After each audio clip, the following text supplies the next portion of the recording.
parce qu'ils vont arriver. Et moi, j'ai une hache.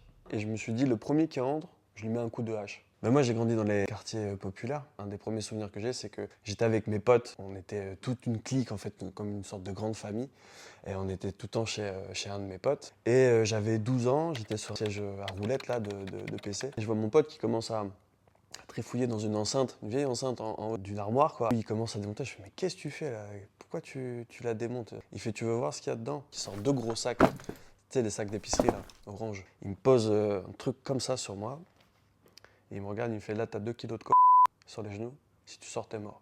On évolue là-dedans. Donc pas mal de bêtises, des plus ou moins grosses. Et un beau jour, je devais avoir 17 ans. Là, on était tous chez lui. Enfin, on n'était pas nombreux, on était 6. Et un des potes était invité à un anniversaire en face du copain de l'ex d'un autre pote, tu vois. Donc le truc un peu bizarre. La salle était juste en face du bâtiment. Donc lui, il allait boire des coups, il revenait nous voir, il repartait boire des coups, il revenait nous voir, etc.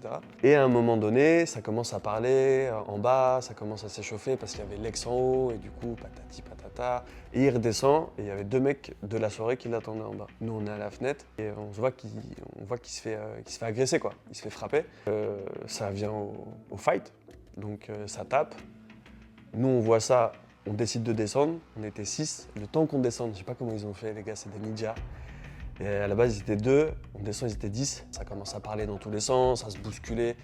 Et 15, 20, 25, 30. Et là, ça commence à partir en bagarre. On se fait vite malmener, quoi. On était 6 et du coup, ils étaient 30. Il y a des gars qui n'étaient même pas dans l'histoire qui sont arrivés parce qu'ils ont profité du truc. On s'est retrouvés à devoir être en position de repli, quoi. Commencer à avoir des armes que quelqu'un avait été chercher et on s'enferme dans le hall et il y a des gars qui prennent des parpaings pour péter la porte du hall pour venir nous chercher. Du coup, du sang partout dans l'escalier. On remonte parce mon pote habitait tout en haut. Et là, on dit, bah, il faut tenir la porte parce qu'ils vont arriver. On entendait, ils montaient dans l'escalier, ça gueulait, etc. Ils vont arriver. Je me retrouve, cette image-là, avec mon pote qui a le même âge que moi, en train de tenir la porte. Mon pote a un pied de table énorme dans les mains, en bois là, massif, et moi j'ai une hache. Et je me suis dit, le premier qui rentre, je lui mets un coup de hache. Parce que là, je me suis dit, s'il rentre, c'est fini. Ça a fini par s'arrêter. Bien évidemment, on avait appelé la police, mais ils ne viennent pas. Ils sont jamais venus. Et on a dû se débrouiller tout seul. Donc les voisins se sont mêlés, donc ça s'est arrêté, ils sont partis. Et gros dégâts, hein, mon frère à l'hôpital, nous un peu voilà, dans la cohue, à savoir si on redescend, est-ce qu'il va y avoir de représailles, est-ce qu'il y a des coups de fusil qui vont partir. Et vraiment cette image de moi derrière la porte, avec la hache toute rouillée, là, une vieille hache, et je dis, dans ma tête, j'étais prêt, quoi.